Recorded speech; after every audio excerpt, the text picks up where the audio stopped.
세 번역으로 준비를 했습니다. 네.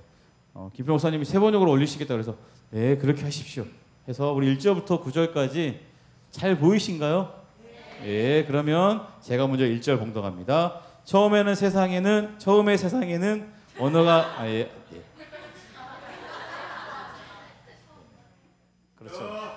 그렇죠. 제가 실수 잘 안 하는 사람인데 네 그렇죠. 네. 처음에 세상에는 언어가 하나뿐이어서 모두가 같은 말을 썼다.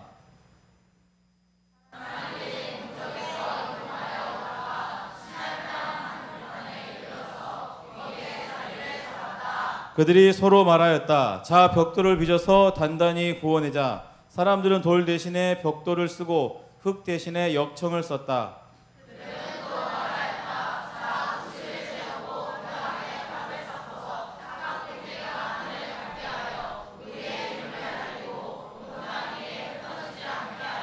주님께서 사람들이 짓고 있는 도시와 탑을 보려고 내려오셨다.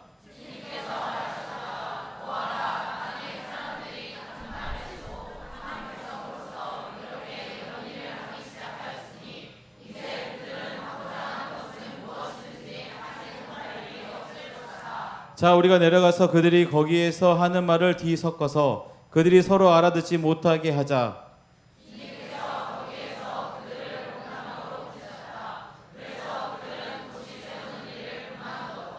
함께 읽겠습니다. 주님께서 거기에서 온 세상의 말을 뒤섞으셨다 하여 사람들은 그곳의 이름을 바벨이라고 한다. 주님께서 거기에서 사람들을 온 땅에 흩으셨다. 아멘. 예. 오늘은 원래는 설문조사를 하고 싶었어요. 근데 다들 너무 피곤해 계시고 비가 와가지고 우리가 쉴만한 곳이 없어가지고 설문조사를 안 했는데 머리 한번 생각해 보셨으면 좋겠어요. 내 인생에 이것만 없었으면 내가 괜찮았었다 하는 거 한 가지 머리에 떠오르신가요? 옆에 남편 보지 마시고요. 잘 한번 생각해 보시기 바랍니다. 내가 이것만 없었으면 내 인생 이렇게는 안 됐다. 한 채? 서로 원망하고 서로 상처 준 시간이 아니죠. 그렇다면 이제 뒤집어서 내가 이것만 있었으면 내 인생이 달라질 것 같다. 어떤 게 필요하신가요? 머리에 막 떠오르신가요? 네, 다양하게 떠오르시죠.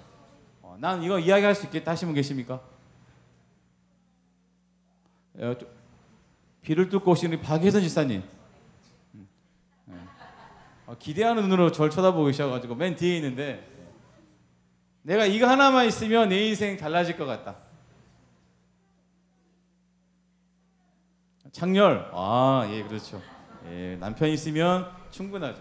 이거 없으면 달라질 것 같다. 그것도 창렬이에요. 야, 네. 신혼부부들을 갈라서 하지 마십시오. 네.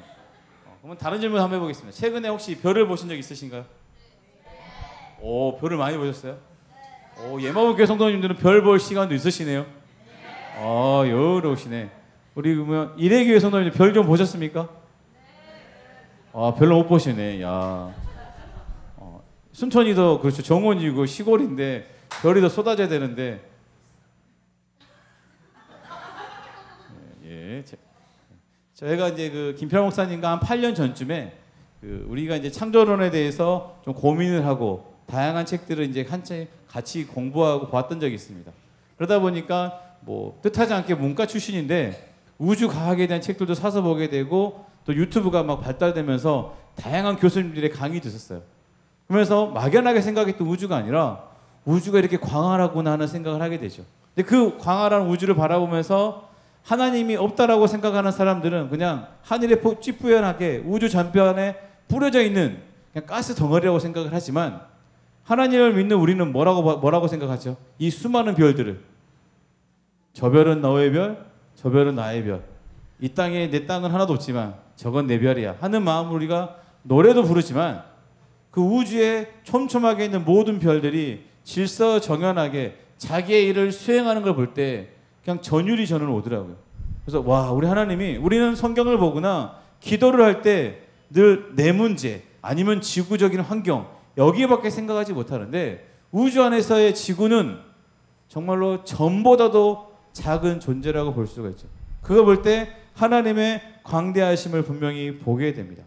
생택지별의 어린 왕자를 보면 별을 따라서 산을 오르는 사람이 있는데 어느 순간 별을 보면서 산에 가야 되죠. 요즘에는 이제 우리가 GPS가 있지만 옛날에는 별을 보면서 산을 올라야 됩니다. 그런데 산을 오르는 것만 신경 쓰다 보면 별을 놓치게 되거나 아니면 별이 내 자신을 인도하고 있다는 것을 잃어버릴 때가 분명히 있는 거잖아요. 오늘 정말 바쁜 시간을 쪼개서 우리가 이 자리에 함께 했는데 바쁜 게 나쁜 것은 아니지만 그 바쁨 때문에 우리의 삶의 방향을 정말 엉뚱하게 초점이 바뀌고 있었다면 오늘 이 밤에 정말로 하나님의 은혜의 음성에 우리가 순종하고 우리 인생의 나침반이 바르게 세워지는 시간이 되기를 주님으로 축복드립니다. 우리 1절 말씀 보시면 이제 홍수 이후의 세상에는 한 가지의 언어가 있었다라는 거죠. 우리 친구들 이제 중학교 올라가는 친구들뿐만 아니라 초등학생들도 영어를 공부해야 되고 또 고등학생이 되면 제2외국어도 해야 되고 그렇지 않습니까? 그런데 언어 하나라고 생각하면 얼마나 좋을까요? 미국에 있는 친구하고도 우리가 얼마든지 통화할 수 있고 우리가 미국인이 excuse me 하고 물어보면 길 가다가 어떻습니까? 충분히 대답할 수 있는데 얼굴이 잔뜩 쫄아가지고 이렇게 피하는 경험 없었습니까? 네, 다 있는 얼굴이죠. 네. 마찬가지로 저도 그랬어요. 저도 그런 상황들이 있는데 언어가 하나라면 얼마나 좋을까 이런 생각을 많이 했죠. 그러면서 어렸을 때 여러분 나이 때 바벨론에 있는 놈들 때문에 내가 이 공부를 하고 있어 이런 원망을 했던 적도 분명히 있습니다. 그런데 이제 홍수 이후에 셈과 함과 야벳의 족속들이 세상 밖으로 퍼져나가게 되는데 오늘 본문의 말씀에 보면 그 중에 일부가 시날 지역의 넓은 평야로 모이게 됐다라고 2절에 말하고 있어요. 그 평야는 오늘날 이제 뭐 여러 가지 신학자들이나 과학자들이 봤었을 때 이라크 지역에 있는 유프라데스와 티그리스 강 사이에 넓은 평지가 있는데 거기였을 것이라고 이야기를 합니다. 지금도 거기는 많은 도시들이 이제 집중되어 있는 곳이기도 합니다. 한마디로 이제 홍수 이후에 수많은 사람들이 이제 다시 번성하게 되고 이 번성한 사람들이 이제 가족 단위로 이 정도 숫자도 되지 않습니다. 많으면 20명에서 30명 안짝의 사람들이 다니고 있는데 이들이 이제는 우리가 이렇게 몇 명 단위로 다니다 보면 짐승 때문에 아니면 여러 환경 때문에 몰살당하거나 어려움을 겪는 상황들이 생기거든요. 더 이상 우리가 이렇게 따로따로 다니지 말고 이 좋은 곳에서 한 사람 한 사람씩 모이다 보니까 그들이 공통적으로 이제 한 가지 이야기를 하게 되죠. 우리가 어떻게 하자? 여기에 모여서 그렇죠. 거대한 도시를 만들자라는 게 그들의 프로젝트가 됩니다. 근데 여기 모이는 사람들이 어떤 사람들인지 성경은 그 배경을 살짝 보여주죠. 2절 말씀에 보면 동쪽에서 이동해서 온 사람들이에요. 뭐 동쪽이 뭐 어쩌라고. 그렇지 않습니까? 우리는 동방에 해 뜨는 대한민국에 살고 있기 때문에 동쪽의 이미지가 우리는 굉장히 좋죠. 그런데 성경에서 말하는 동쪽은 하나님으로부터 멀어지는 인간의 타락을 의미하고 있습니다. 우리 나이 드신 분들은 그 제임스 딘이 나왔던 그렇죠. 너무 오래됐죠. 네. 그 에덴의 동쪽이라고 하는 영화. 우리 권사님 이렇게 하십니다. 내 머리 80인데도 불구하고 그 제임스 딘 오빠를 생각하니까 그냥 절로 고개가 이렇게 되시죠. 맞습니다. 정말 잘생겼죠. 저 지금 봐도 야 멋지다 하신 분인데 그분이 주인공이었던 영화인데 에덴의 동쪽 무엇을 의미할까요? 아담과 하와가 하나님으로부터 이제 에덴에서 추방을 당할 때 동쪽으로 그들이 이동하게 됩니다. 그리고 동생 아벨을 죽이고 도망치는 가인이 어디로 갑니까? 동쪽으로 이동해서 성을 세우게 되죠. 오늘 여기 이제 그 바벨론 성이 세워지는 것도 이제는 그 에덴 동산이 이 정도였을까라고 추정했던 곳에서 남동쪽에 태워져 있습니다. 한마디로 여기서 동쪽으로부터 이동해 왔다는 의미 자체가 이미 이 사람들은 하나님의 백성입니까? 하나님과 전혀 상관없는 삶을 살았던 사람들입니까? 그렇죠. 전혀 상관없던 삶을 살았던 사람들이죠. 그렇죠. 비도 오고 찬양도 뜨겁게 했고 슬슬 졸리기 시작합니다. 제 목소리가 좋아가지고 잠이 오기가 딱 좋은 목소리긴 한데 여러분 잘 자요? 이렇게는 할 수는 없잖아요. 그렇죠? 잘 생각해 보시고 이제 타락한 사람들이 모여서 그들이 궁리한 것이 뭐냐면 뭘 궁리했습니까? 우리가 더 이상 흩어지지 말고 한데 모여서 거대한 도시를 만드는 것이 그들의 목적이었습니다. 그러니까 그들이 모여서 우리가 어떤 거대한 멋진 걸 해보자 이게 아니라 자신들이 더 편안하게 잘 살 방법을 강구한 결과가 이 상황이었다는 거죠. 그런데 중요한 건 뭐냐면 하나님이 없는 사람들이 왜 그러한 고민을 가지는가? 창세기 4장의 말씀에 보면 가인이 하나님의 뜻을 끝내 거부하고 동생을 이제 죽이고 유리하는 저주를 받게 됩니다. 그때 하나님께서 가인에게 하신 말씀이 뭐냐면 땅 위에서는 너가 더 이상 힘을 얻지 못하고 떠다닐 것이다. 유리하며 다닐 것이라고 말을 하는 거죠. 그러니까 하나님이 없는 자기 인생을 사는 사람들은 뭔가 그럴싸하게 사는 것 같지만 그 가운데 평안이 있을까 없을까? 절대 평안이 있을 수 없어요. 그래서 이것저것 하다가 결국은 다른 사람들을 짓밟고 일어서는 일밖에 없는 거죠. 그런 공고한 삶을 이제 멈추고 우리가 한 형제가 돼가지고 거대한 성을 만들고 우리끼리 뭉쳐서 살아보자. 자신들의 생존을 위해서 거대한 공동체를 꿈꾸고 그들이 큰 건물들을 세우게 됩니다. 우리 3절의 말씀을 띄워주시겠습니까? 여기 보면 벽돌을 빚어서 어떻게 합니까? 단단히 굽자라고 이야기하죠. 고고학의 기록에 보면 고대 시대에도 다양한 건축물이 많이 있습니다. 우리 이집트에 가면 기억나는 게 뭐밖에 없죠? 그렇죠. 이집트에 사는 사람들은 이집트에 좋은 게 얼마나 많은데 외국인들은 그 돌무덤만 이야기한다고 이야기하죠. 만약에 우리나라에 좋은 게 정말 많은데 외국 사람들이 경주에 가면 그 천마총 너무 좋아 이것만 이야기하면 어떻습니까? 아쉽잖아요. 근데 우리 이미지는 거기에 그대로 있습니다. 근데 왜 우리는 거기에 관심이 있죠? 그 고대에 기원전 2000년, 3000년 전에 그 큰 돌을 쌓았던 사람들이 대단하다고 여기기 때문입니다. 그런데 고인돌이나 피라미드는 그냥 돌을 다듬어서 돌 그 자체를 썼어요. 돌은 어떤 존재입니까? 굉장히 무겁고 우리가 다루기가 어려운 거죠. 벽돌은 어떨까요? 벽돌은 우리가 원하는 모양으로 얼마든지 구워서 우리 아이들도 얼마든지 들어서 일을 할 수 있는 존재가 되죠. 그런 기구가 됩니다. 그런 걸 생각했었을 때 바벨탑을 짓는 이 시기에는 당시로 치면 최첨단 기술이라고 보죠. 흙을 구워서 돌보다 단단한 어떤 존재를 만들 수 있다는 것은 굉장한 발명 중에 하나였습니다. 오늘로 치면 우리의 삶과 우리 삶의 방향이나 가치관을 굉장히 많이 바꾸는 과학의 문명이 하나 있습니다. 무엇이죠? 스마트폰이죠. 예, 맞습니다. 스마트폰. 아이들이 여러분 스마트폰 없는 삶 살 수 있어요? 예, 제 조카입니다. 살아본 적이 있어요.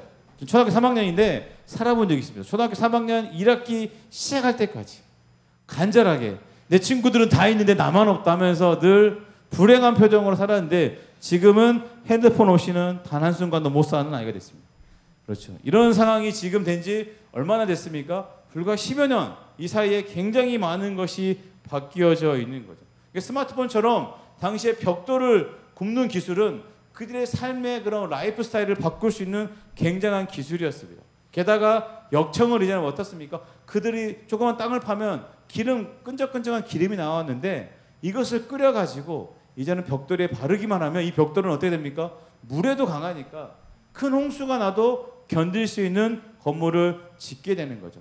요즘은 여러분도 아시겠지만 유현준이라고 하는 건축사가 있습니다. 그분이 쓴 책에 보면 도시는 무엇으로 사는가에 보면 굉장히 재밌는 것이 하나 나오는데 이분이 크리스천이다 보니까 이 바벨탑의 사건을 그 책에 많이 인용을 하더라고요. 어떻게 보면 인류 문명에서 첫 혁명은 정착을 하게 되고 정착을 하면서 농사를 짓게 됩니다. 농사라는 것이 혼자 할 수 있습니까? 사람이 많으면 많을수록 좋습니까? 많으면 많을수록 좋죠. 그래서 더 많은 사람들이 모이게 되고 더 거대하게 농작물을 생산하게 되면 점점 많은 힘을 가지게 되죠.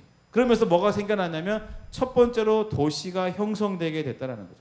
그러니까 바벨탑 사건은 그냥 한 20-30명의 사람들이 모여가지고 으쌰으쌰 하는 사건이 아니라 이제는 그런 무리들이 10개, 20개, 100개가 모이면 수천 명의 사람들이 되는 거죠. 그러니까 거대한 도시를 이루는 인류 문명의 첫 번째 사건이었고 그런 도시가 만들어진 곳마다 동서고금을 막론하고 거대한 건물들이 세워진다는 거죠.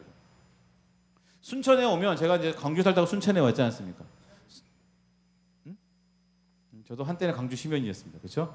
순천에 보면 차이가 뭐가 있을까요? 규모의 차이가 있고 건물들의 크기가 굉장히 순천은 아담하고 옹기종기한 맛이 있죠. 그 대신에 이제 광주 같은 경우에는 관공서도 그렇고 굉장히 크고 화려한 걸 보게 됩니다. 마찬가지죠. 당시에 바벨탑 같은 우리는 이제 성경의 바벨탑 그리고 우리가 바벨탑에 대한 사파나 그림들을 많이 생각하시잖아요. 그러면 그 그림들이 탑이 어디까지 올라갑니까? 막 탑 옆에 구름이 막 떠다니는. 그래서 우리 상상 속으로는 이 탑이 그래도 한 2, 3천 미터까지는 쌓아지지 않았을까 생각하지 않습니까? 오늘날 첨단 기술로도 2km 정도 올라가는 건물이 있습니까? 지구상에 그런 건물은 없죠. 그래서 바벨탑과 비슷한 기능이나 그 크기를 가진 흔적들이 오늘 제가 말했던 아까 그 이라크 지역에 있는 그 거대한 평지에 약 20개 정도의 거대한 흔적들이 남아 있어요. 그게 일명 지구라트라고도 이야기를 합니다.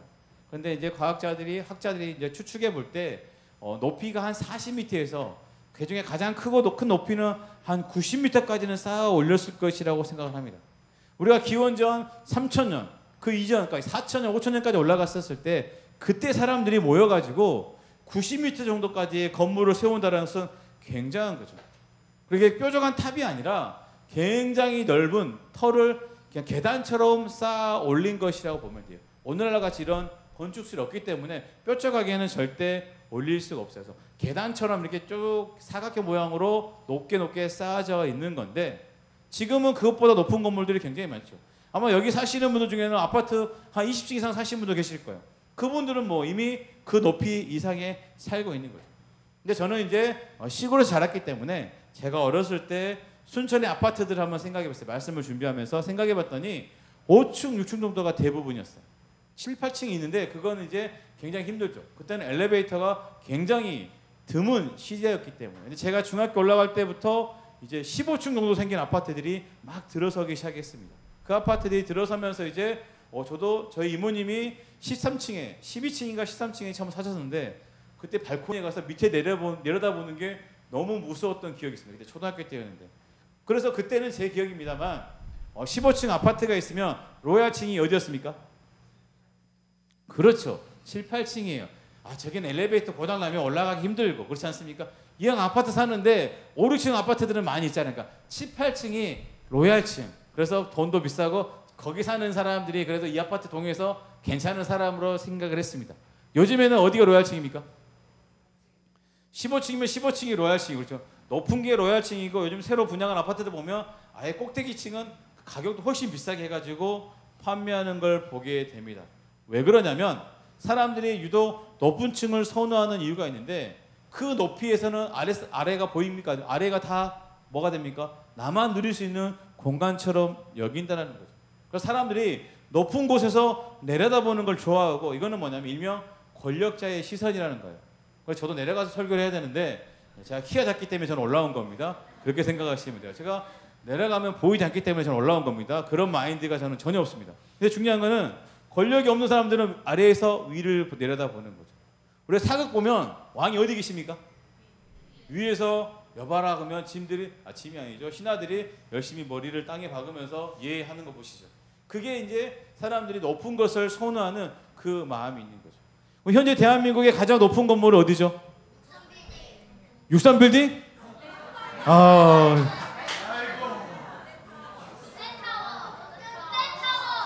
여러분 이해해 주세요. 광양에서 여기까지 왔어요, 여러분.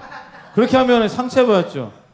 안우 주사님, 올 방학 끝나기 전까지 63빌딩도 보여주고 롯데 타워인가요? 거기도 꼭 데려가십시오. 그때 온유 씨와도 같이 데려가시고요. 네.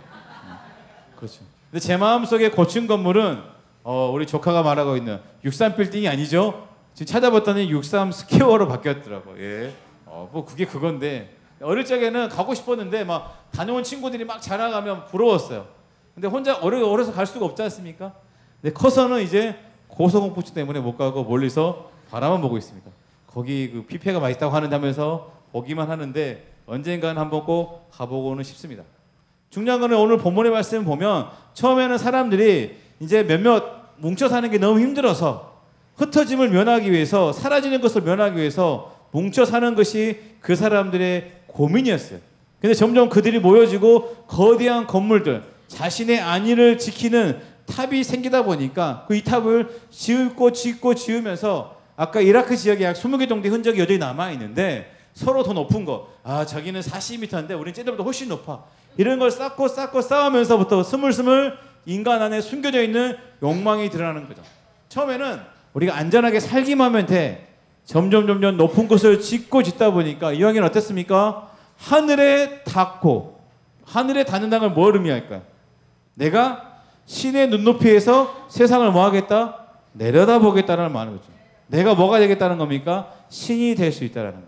이 사람들이 가지고 있는 트라우마가 노아의 대홍수라고 생각했었을 때 이 정도 높이면 그 어떤 신이 우리에게 저주해도 우리 꼭대기만 있으면 뭐 할 수 있다? 우리는 살 수 있다라는 자신감이 그들에게 생기는 거죠. 우리가 알다시피 바벨탑은 100m가 넘기 어려웠을 것 같아요. 근데 고작 그 정도 가지고 하늘에 닿았다라고 생각하지만 고대 사람들의 입장을 생각해 보면 굉장히 좋은 거라고 생각할 수 있습니다. 오늘도 지금 하루 종일 비가 굉장히 많이 오는데 만약에 여러분이 사는 집이 주택인데 비가 한 30mm만 와도 막 집 안으로 물이 들어온다 생각해 보십시오. 어때요? 비 소식이 오면 마음이 철렁 내려앉고 뭐가 생깁니까? 하나님께 기도하죠. 하나님, 이번 비는 잠깐 왔다가 좀 지나가서 우리가 물난리 안 걷게 해달라고 기도가 나올 수 있을 것 같아요. 그런데 이제 하나님 은혜로 10층 정도의 집으로 이사를 갔어요. 아무리 큰 홍수가 나도 10층 정도 아파트가 잠길 일은 없잖아요. 그러면 그때부터는 내일 크게 비가 와서 100mm 이상 올 것 같다. 그러면 아이고 비가 많이 오네. 큰일 났네. 이렇게 이야기하지만 하나님 앞에 우리가 가지 않죠. 마찬가지예요. 이 사람들도 바벨탑을 당시에는 최고의 기술이겠죠. 나름의 높은 건물을 짓다 보니까 점점 자신들이 뭐가 됩니까? 신을 의지하기보다는 스스로 신이 된다라고 착각을 하는 거죠. 하나님은 인간들의 이 허세를 어떻게 정리하셨을까요? 우리 6절 말씀 한번 띄워주시겠습니다. 6절입니다. 네, 같이 읽겠습니다. 시작. 주님께서 말하셨다. 보아라, 만일 사람들이 같은 말을 쓰고 한 백성으로서 이런 일을 하기 시작하였으니 이제 그들은 하고자 하는 것은 무엇이든지 하지 못할 일이 없을 것이다. 근데 우리가 이제 이게 한국말로 번역하다 보니까 뉘앙스가 약간 좀 애매하는 것 같아요. 이들이 이렇게 힘을 모아가지고 난리를 치면 내가 감당하기 어렵겠는데, 이런 뉘앙스처럼 보일 수 있지만 그 하고자 하는 일을 막을 수 없다는 의미 뭐냐면 이들의 마음이 이제 교만함이 가득 차가지고 이제는 그 어떤 것도 할 수 있는 지경이 된다는 거죠. 지금의 모습도 도가 지나쳤는데 나중에는 뭐 한다고요? 더 심각한 죄로 나아갈 수 있다는 뜻이죠. 그래서 하나님께서는 그들을 그대로 두지 않겠다라고 생각을 합니다. 우리가 아시다시피 그래서 하나님이 하신 방법이 뭘까요? 그들의 언어를 혼잡하게 해서 서로가 서로의 말을 못 알아듣게 하는 거죠. 한국 사람들끼리도 서로 말귀가 통하지 않는 상황들이 생기지 않습니까? 여러분 그때 순간 어떻습니까? 너는 참 말귀가 안 통해 하면서 앉혀가지고 따뜻하게 이야기합니까? 그 사람이랑 대화를 끊습니까? 그렇죠. 한국 사람하고도 대화를 끊는데 쓰는 언어가 다르면 어떨까요? 이거는 끊는 정도가 아니라 관계가 끝난다라고 보시면 될 것 같아요. 하나님께서 훅 불었더니 성경 말씀에 보니까 온 지면에 흩었다라고 표현하고 있어요. 이거는 우리는 흩었다라고 생각하는데 이렇게 생각하시면 좋아요. 유리컵이 있는데 제가 여기서 이렇게 딱 던져가지고 유리컵이 딱 깨지면 유리컵이 8조각으로 딱 나눠집니까? 그러면 청소하기 참 좋겠죠. 정말 바사락 떨어지잖아요. 우리가 부엌에서 일하다 보면 종종 그런 일을 한번 겪잖아요. 그러면 이 가루들이 어떻습니까? 눈앞에만 있을 줄 알았지만 사방에 숨겨져 있어가지고 대청소를 해야 되는 상황입니다. 지금 이 사람들이 그냥 군데군데 그냥 대충 흩어진 것이 아니라 그냥 사방천지로 흩어지는 상황이 됐어요. 다시 합칠 수 있습니까? 이건 깨트려버린 거기 때문에 다시 합쳐지는 것은 아니에요. 사람들이 자기의 이름을 내보고 흩어짐을 면하기 위해서 탑을 쌓았는데 하나님이 훅 하고 부는 순간 모든 것이 산산조각이 나게 됩니다. 우리 9절 말씀 띄워주십시오. 같이 읽겠습니다.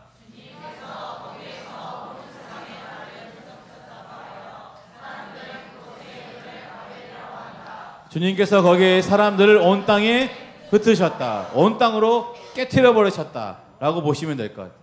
우리가 잘 알다시피 창세기에 보면 아담과 하와의 범죄를 한번 생각해 보시기 바랍니다. 보라를 나누셨다면 잘 아실 텐데 선악을 알게 하는 나무가 너무 맛있어서 견딜 수 없어서 먹었습니까? 배가 고파서 먹었을까요? 아니잖아요. 그들이 먹음직도 하고 보암직도 하고 한 게 아니라 마지막에 뭐가 있었습니까? 지혜롭게 할 만큼, 그렇죠.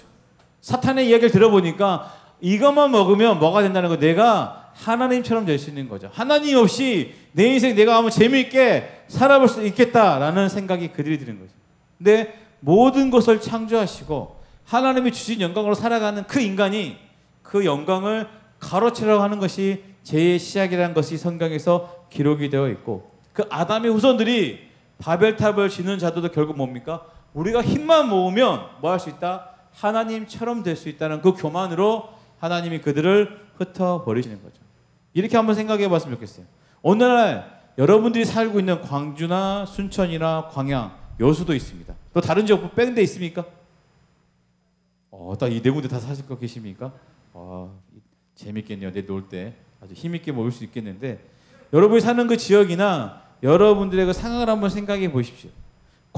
살아가는 세상이 서로 공동체처럼 똘똘 뭉쳐가지고 으쌰으쌰 살아가는 세상입니까? 아니면 사사기의 말씀처럼 각자 소견에 옳은 대로 살아가는 세상입니까? 그렇지 않습니까? 저는 그렇게 생각합니다. 어쩌면 지금 시대의 흐름은 바벨탑에 흩어졌던 그런 시기의 부지기 같아요. 근데 이들은 열심히 모여서 흩어지면 면하려고 하는데, 하나님이 흐트러 버렸다면 지금 시대는 스스로 똑똑한 사람들이 많아가지고 알아서 스스로 흩어지려고 하는 시대인 것 같아요. 요즘에 또 제 관심사 중에 하나가 AI 이 분야죠. 재작년부터 이제 막 AI에 대한 다양한 정보들이 나오게 됐는데, 지금은 AI가 시험을 보면 미국의 뭐 이런 그 고소득 전문직 있지 않습니까? 거기에 0.5% 안으로 다 합격을 한다고 합니다. 거의 수석을 하는 수준이 됐어요. 대부분 이제 박사 코스는 다 통과해요. 근데 작년까지만 해도 10%에서 15% 정도 합격을 했거든요. 지금은 다 하게 되는 상황이죠. 한 사람도 이루기 어려운 거를 단 1년 만에 모든 것을 수천 가지의 영향력을 갖는 존재가 생겨나게 됐어요. 그리고 이제는 갤럭시나 아이폰에, 여러분이 가지고 있는 핸드폰에 이제는 그 각자의 AI들이 들어간다고 합니다. 여러분의 개인 비서들이 생기는 거예요. 그래서 한 사회학자는 이렇게 말합니다. 2020년대 이후에 태어난 세대들은 이전의 세대들이 한 번도 경험하지 못한 것들을 경험하면서 살아가야 된다는 거죠. 그러니까 여러분들 지금 이제 아직, 그렇죠, 우리 동아 정도만 되면 국영수 안 해도 돼요. 뭐 눈이 동그래지는데? 동아 아니? 너 황토색 옷 누구야?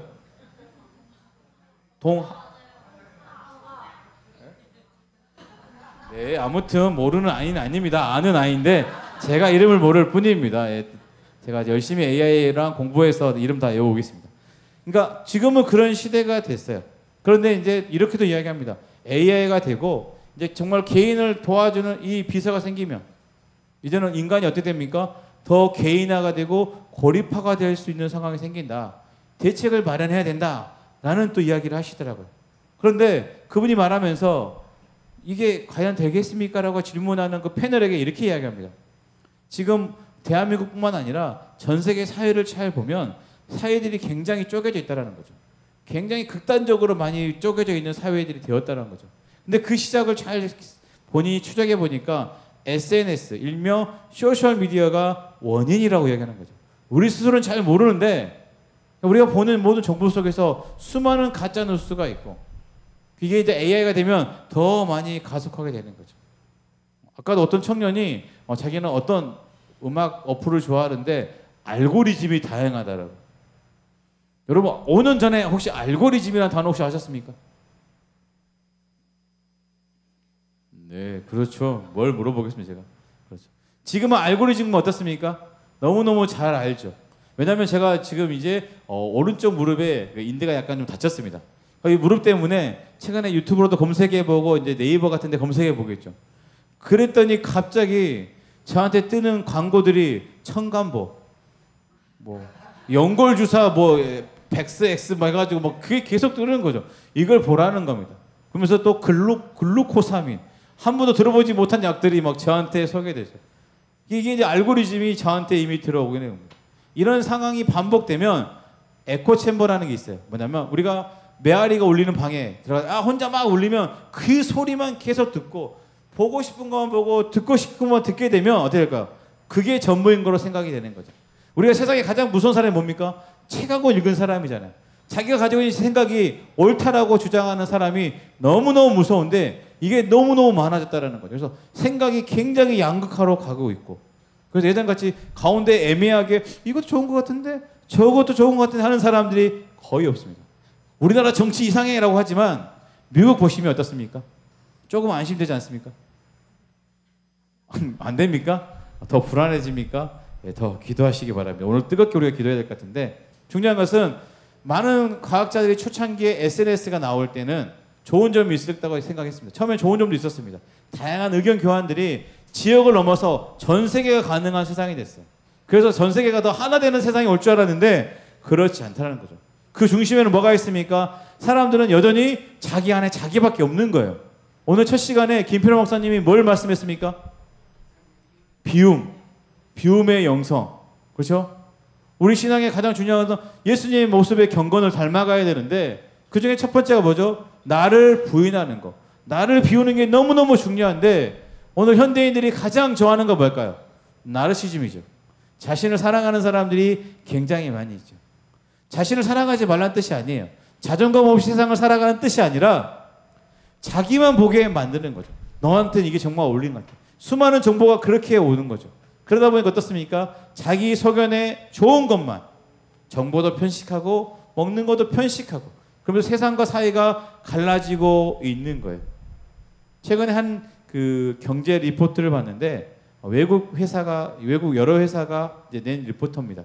한국 사회 경제가 앞으로 계속 어려워질 수밖에 없을 거라고 이야기합니다. 그 이유를 확인했는데 더 무서운 거죠. 그동안에 한국 경제를 바타온 것은 뭐냐면, 뒷받침해 온 것은 강한 회사 하나가 딱 세워지고 그 회사 때문에 다수가 희생을 당하는 구조였다는 거죠. 그게 이제 국가 주도적으로 가는 한 국가를 세우는 데는 굉장히 좋은데, 지금은 국가 주도적이니까 전 세계가 하나가 됐습니다. 전 세계가 경제가 하나가 됐죠. 쉽게 말씀드리면 대한민국에 재벌 그룹들이 큰 회사가 있으면 그도 뒤에 가는 2등, 3등, 4등, 5등, 6등 있는 게 아니라, 대한민국은 세계적인 1등 하나 있으면 그 뒤에 쭉 해가지고 나머지 50개는 49등짜리라는 거죠. 성장을 못하게 만들어버린다는 거죠. 1등이 독식하는 구조로. 그렇게 우리 사회가 살아왔고, 우리가 이렇게 생각하지 않습니까? 삼성이 망하면 대한민국 망한다고 생각하는 그런 정보 많았잖아요. 그런 것 때문에 그냥 국민들도 당연하다고 생각을 하는 거죠. 근데 지금 전 세계 최고의 반도체 회사가 어디죠? 그 TSMC도 있고 엔비디아도 있습니다. TSMC는 불과 5년 전만 해도 삼성전자의 10분의 1밖에 안 됐어요. 지금은 삼성전자의 2.5배가 됐습니다. 삼성전자가 이제 3분의 1짜리로 쪼그라든 거죠. 그 엔비디아는 뭐 삼성전자보다 무려 30배 이상 큰 회사가 됐습니다. 근데 그 회사들이 가지고 있는 특징은 뭐냐면, 기술, 실력. 삼성이 늘 말하지 않습니까? 우리는 6나노 만들 수 있어, 3나노 만들 수 있어 막 자랑하죠. 그런 실력은 충분히 인정해 준다라는 거예요. 그런데 이 회사들이 가지고 있는 장점은 뭐냐면, 실력은 한 5등에서 한 20등짜리들이 거기 다 있는 거죠. 근데 그 50개 기업이 있다면 50개 기업이 5등에서 20등 사이에 다 있는 거예요. 이들이 어떻습니까? 자기들이 가지고 있는 재능들을 서로 발휘하면서 가다 보니까 엔비디아가 AI를 준비하면서 이렇게 컸을까요? 아니에요. 그냥 꾸준한 기술을 가지고 있는 기업들을 죽이지 않고 그냥 같이 왔어요. 오다 보니까 이런 상황이 생긴 거죠. 그래서 삼성이 지금 큰일을 딱 같이 움직이자 하는데, 삼성을 도와줄 한국 기업들이 지금 없다라는 거죠. 이 넓은 세상과 삼성이 혼자서는 절대 싸울 수 없다라고 이야기합니다. 대한민국 사회를 잘 보시면 각자 도생이라는 말이 정말 맞지 않습니까? 정말 제가 초등학교 때만 해도 뭐 초등학교 가면 한 3, 4천 명씩, 그죠? 운동회도 하고 뭐 천군 백군 하면서 으쌰으쌰해서 이런 공동체 훈련 같은 것을 굉장히 많이 했죠. 근데 언제부턴가 이제는 그런 거 필요 없는 거죠. 제가 고등학교 때만 해도 고3 때 수능 준비할 때는 체육 시간 있습니까? 미술 시간 있습니까? 미술 선생님도 와가지고 미안하다, 자율학습하자, 이런 시대였습니다. 이런 상황이었죠.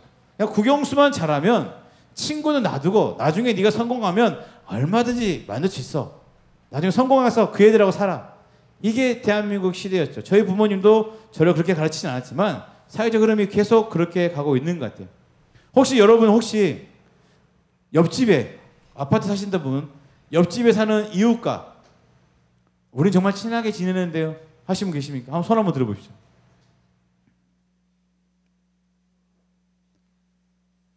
제 말을 어렵습니까?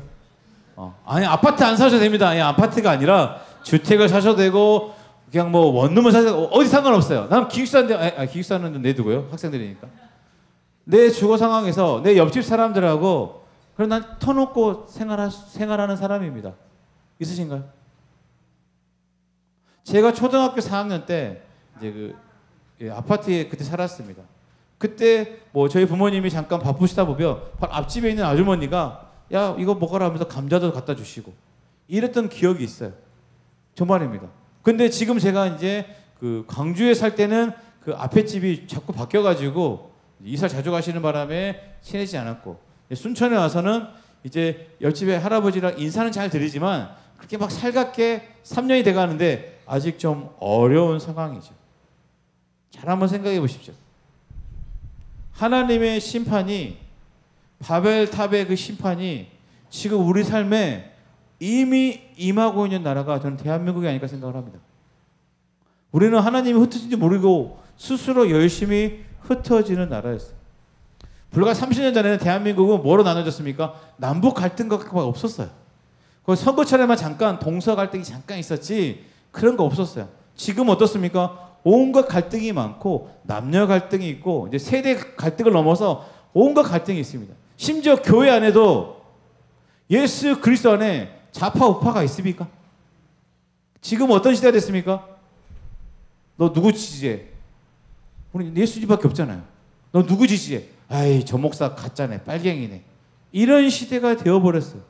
지금 우리가 뭔가 신앙생활을 열심히 한다고 하는데 그 열심히 하는 하나님은 나의 브로치가 되고 우리의 중심은 이미 바벨탑에 모여 살았던 그 사람들처럼 하나님은 없는 동쪽에 살아가는 그 사람들의 삶을 우리가 살고 있는 것 같아요. 바벨탑의 심판보다 더 흩어지고 있어요. 이걸 정말로 제 개인적으로는 참 좋지 않더라고요. 그래서 또 제가 신학교 다니고 보니까 교회들이 예전에는 우리가 부활절 연합예배 우리 권사님도 혹시 나이 드신 권사님도 기억나십니까? 부활절 연합예배 광주는 어디서 드렸습니까? 예? 광주공원 또 광주공원이 저 어디 몰라가지고 네. 아무튼 넓은 데서 모여가지고 다 예배드리지 않습니까?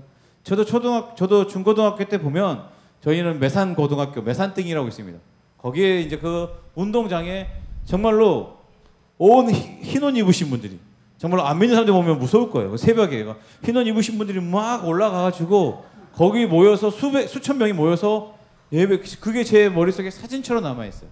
그 이후에는 이제 팔마체육관에서 모이고 이런 게 있었는데 점점 되고 제가 이제 목회를 시작할 때 되니까 슬슬 모이지 않죠. 그리고 어느 순간부터 거기 오신 목사님들이 설교를 하는 것이 아니라 이념을 앞세우면서 그렇죠.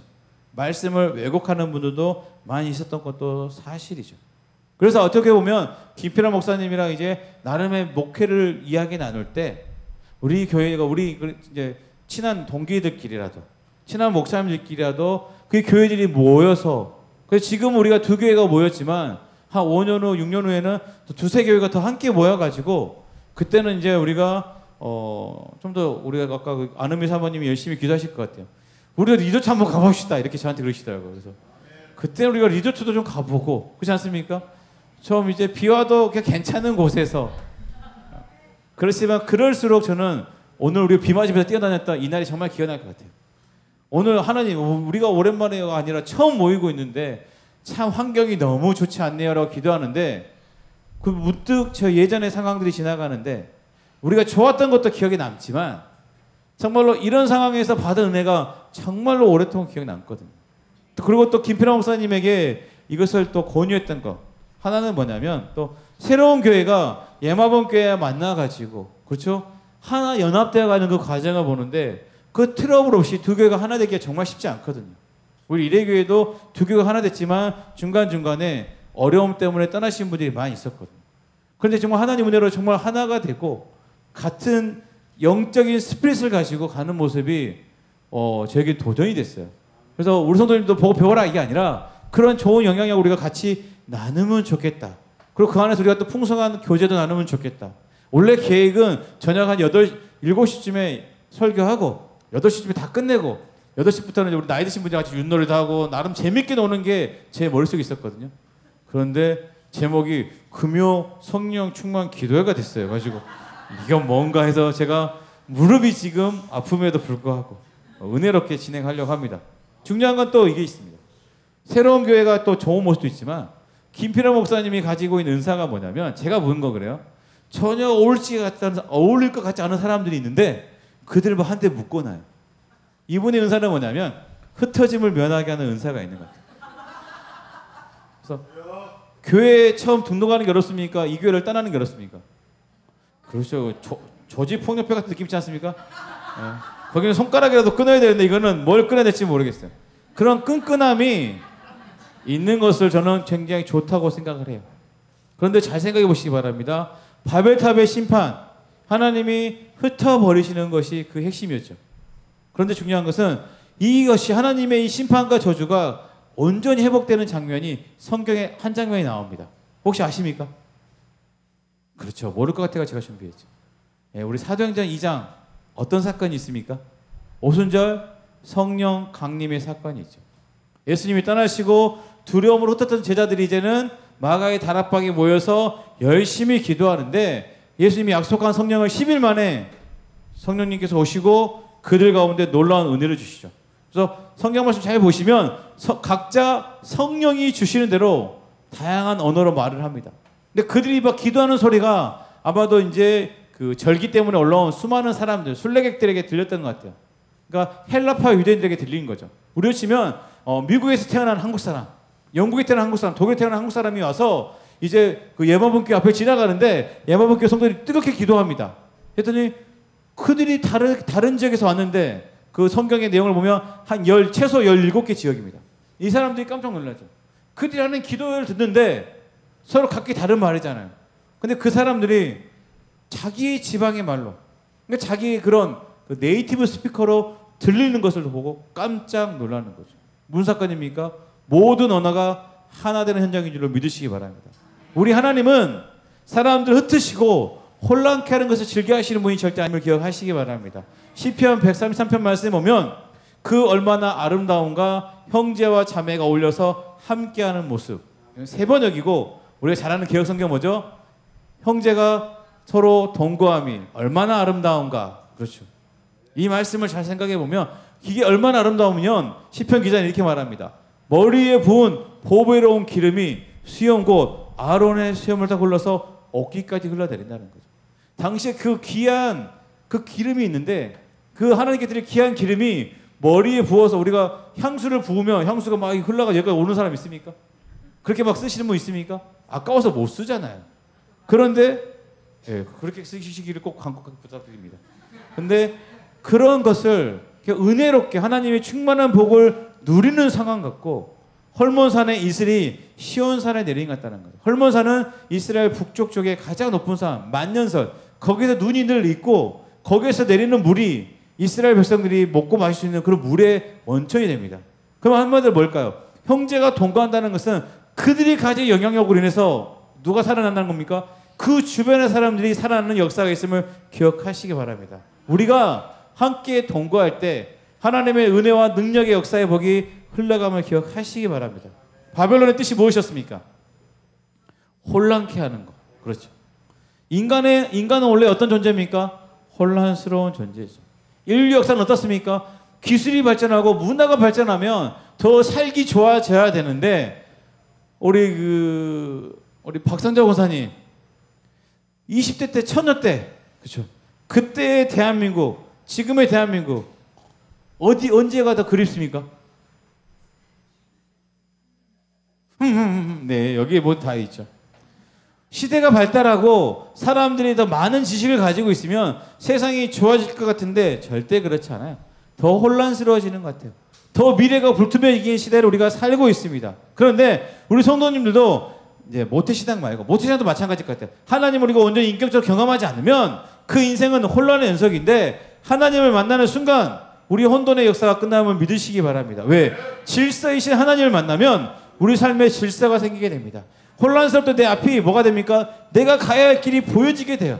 하나님의 소명을 아는 사람은 내가 감당해야 할 사명이 보임을 믿으시기 바랍니다. 그리고 그 길을 통해서 가는 길이 쉽지 않을 수 있지만 가는 곳곳마다 하나님의 예비한 영혼들이 있게 돼요.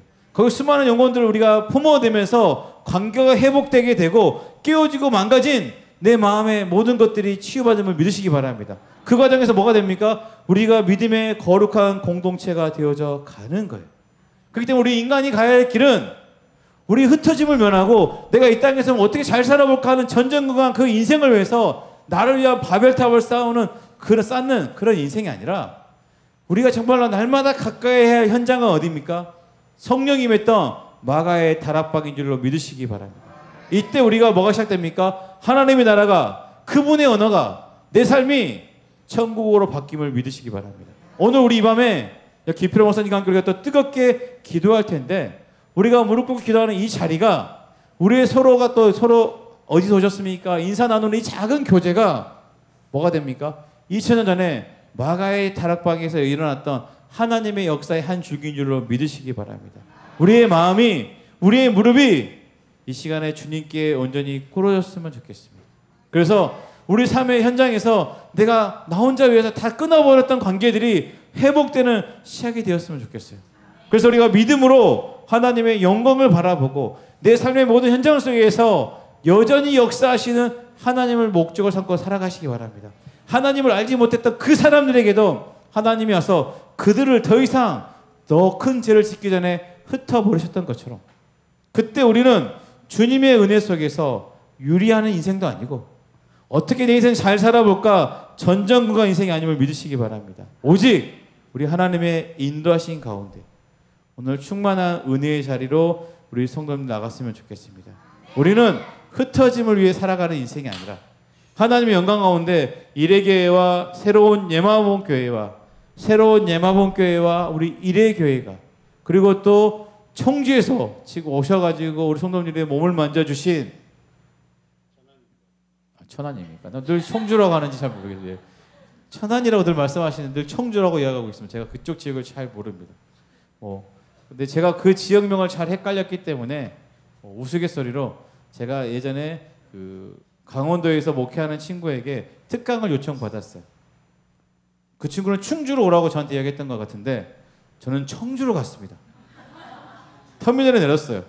친구한테 전화를 했습니다. 너 어디냐? 그 터미널 앞에 택시 대어야 되는데 그 앞에 내 차 있잖아. 아 그래? 건너편에 택시들 있다고요. 거기 넘어갔죠. 친구처럼 없어요. 택시만 있어요. 다시 전화를 했어요. 너 어디냐? 택시들이 맨 앞에 다 있다고 그러더라고요. 아 그래? 택시 탄 데가 또 있나? 잠깐만 나 찾아볼게 해가지고 그 청주 터미널 한 바퀴 돌았어요. 택시 탄 데는 거기밖에 없어요. 제가 친구한테 말했어요. 너 솔직히 아직 안 왔지? 친구가 이제 같이 친하니까, 야 이 미친 땡땡아, 내가 지금 앞에 서 있다. 너 지금 어딘데? 나 지금 전화박스랑 택시 앞에, 내가 그 앞에 서 있다고 그러고. 아무리 봐도 그 친구가 있어야죠. 내가 너 지금 어디냐니까, 내가 청주 터미널 앞에 어디라고? 그러니까 청주인가. 야 나 지금 충주 터미널 앞에 있는데 너 왜 청주에 가 있냐 이러는 거야. 뭐라고? 그러니까 청주 아니라 충주라고 했다고. 이거. 난 청주라고 했잖아. 그러니까 문자를 봤거든요. 그 친구는 충주라고 계속 보내고 저는 청주라고 계속 보내고 있었던 거예요. 와, 저는 깜빡 놀랐어요. 친구한테 너무너무 미안하다고 내가 얼른 표를 끌어서 갈게 하고 터미널에 들어갔어요. 근데 그때 제가 도착할 때 7시 반이었는데 택시 탄다고 친구 차 탄다고 한 40분 갔잖아요. 막차가 10분 전에 떠났어요. 친구가 전화했어요. 야 택시 타고 뭐 어떻게 다니까? 야 여기까지 올라오면 택시비가 얼만데 니한테 줄 돈도 그걸로 부족하다 그냥 가라. 이렇게 됐어요. 그래가지고 이제 대전에 살고 있는 친구한테 전화를 했죠. 야 여차하고 버스가 끊겼는데 너 나 데리러 올라니까. 어딘데 여기가? 여기 청주. 아 그래? 그럼 신탄진까지는 버스가 갈 테니까 거기로 와라. 그래가지고 갔던 기억이 있습니다. 그러니까 이영희 목사님 너무 서운해하지 마시고, 예, 청주 아니 어디라고요? 예, 천안. 네. 예, 저를 위해 기도해 주십시오. 참 예전에는 저도 여러분 나이 때는 그냥 하나 외우면 딱딱딱 됐는데 이제 다 희미해지기 시작했습니다. 이 밤에 저를 위해서도 기도해 주시고, 그렇죠. 우리가 이레교회 성도님들, 새로운 예마본교회 성도들에게 잘 준비해 주셨습니다. 한번 인사해 주시죠.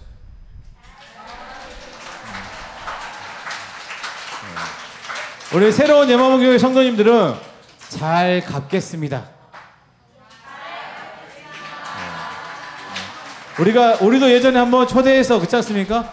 그래서 우리도 기쁨으로 섬겼던 적이 있거든요. 이렇게 서로 나누고 서로 풍성해지면서 우리가 이제는 정말 나 혼자 바라봤던 그 작은 인생을 넘어서 하나님이 우리 각자의 인생, 하나님 우리 각자 교회를 또 어떻게 세워가시는지 이걸 넓게 보는 그런 복된 시간이 되어줬으면 좋겠습니다. 그래서 오늘 제목이 뭡니까? 나, 우리, 그리고 하나님입니다.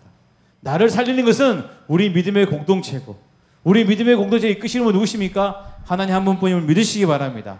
이 밤에 그 하나님과 우리가 더 한 걸음 다가가시고 우리 각자 섬기는 모든 공동체가 더 풍성하게 은혜를 누리는 시간 되었으면 좋겠습니다. 기도하겠습니다. 사랑과 은혜가 많으신 하나님 감사함을 드립니다. 궂은 날씨지만 하나님, 우리가 이 시간 동안에 하나님 우리에게 정말 더 귀한 것 주시려고 우리 이렇게 인도하신 줄 믿습니다. 이 밤에 우리 새바라본 예마분 교회 또 이레교회 성도님들이 함께 뜨겁게 기도할 때, 우리 김필환 목사님이 주님의 말씀을 통해서 기도를 인도할 때 성령 하나님의 놀라운 역사가 있게 하시고, 이 시간 우리가 성령께서 주시는 각자의 음성대로 기도하게 하시고 세상이 깜짝 놀랄 수 있는 복된 시간으로 인도해 주시옵소서. 우리 인생을 바꾸는 시간 되게 하시고 10년 후에도 20년 후에도 그때 뜨거웠던 은혜로 그날을 살아가는 우리가 되게 하여 주시옵소서. 나를 위해 죽으시고 부활하신 예수 그리스도 이름으로 기도드립니다. 아멘.